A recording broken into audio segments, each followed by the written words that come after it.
Taigi, antra pamoka ir šiandien aš jums parodysiu, kaip reikia sumažinti paveikslėlį. Dabar visos kameros dažniausiai fotografuoja 10 megapikselių ar daugiau ir paveikslėliai visi užima gan nemažai. Tarkim, turiu keletą nuotraukų ir vienas paveikslėlis užima virš 5 megabaitų. 5 ir taip toliau. Taigi, jeigu visus šios paveikslėlius dabar aš norėsiu siųsti internetu, tai gali užtrukti gan ilgai. Norint juos visus sumažinti, bet neprarasti daug kokybės, galima pasinaudoti programa, kuri vadinasi Image Resizer for Windows. Taigi, mūsų nuotraukos užima 36,7 megabaitų šiuo metu ir pažiūrėsim, kiek jos užims, kai mes sumažinsime.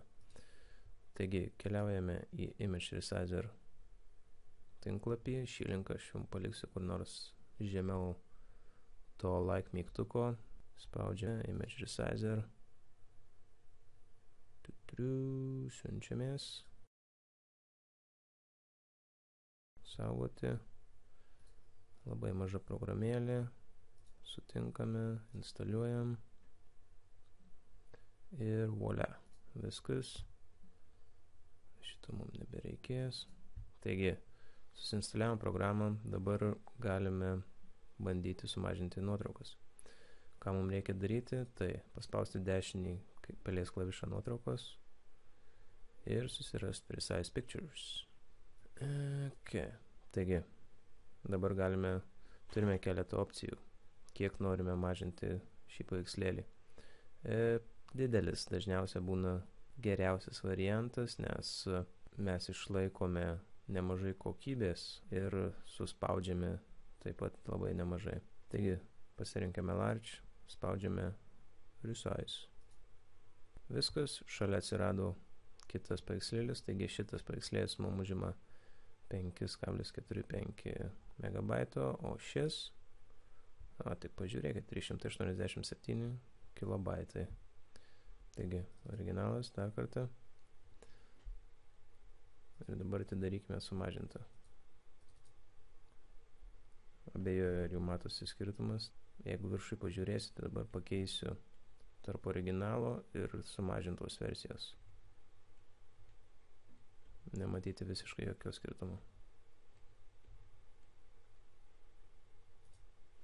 Taip pat, jeigu norite sumažinti keletą paveikslėlių iš karto, galima pasirinkti juos visus, spausti dešinį ir tokia pati funkcija Resize Pictures. Pasirinkime Large ir Resize. Dabar galime senas nuotraukas kur nors iškutinti, tai spaudžiame Ctrl X, sukūrėme naują katalogą, tarkim pavadinsim jį originalai, Ctrl V. Dar vienas liko, šitą irgi pabandome sumažinti. Resize, taigi viską, šitą irgi išmetam. Taigi prieš tai buvo mūsų paveikslėliai virš 36 megabaitų. Pažiūrėkim, kiek dabar visi jie užima. Taigi pasirinkom visus paveikslėlius, properties, mažiau negu 3 megabaitai, taigi suspaudėme daugiau negu 12 kartų, o kokybės, galima sakyti, praradome nedaug. Gero spaudimo ir šiam kartui tiek. Iki.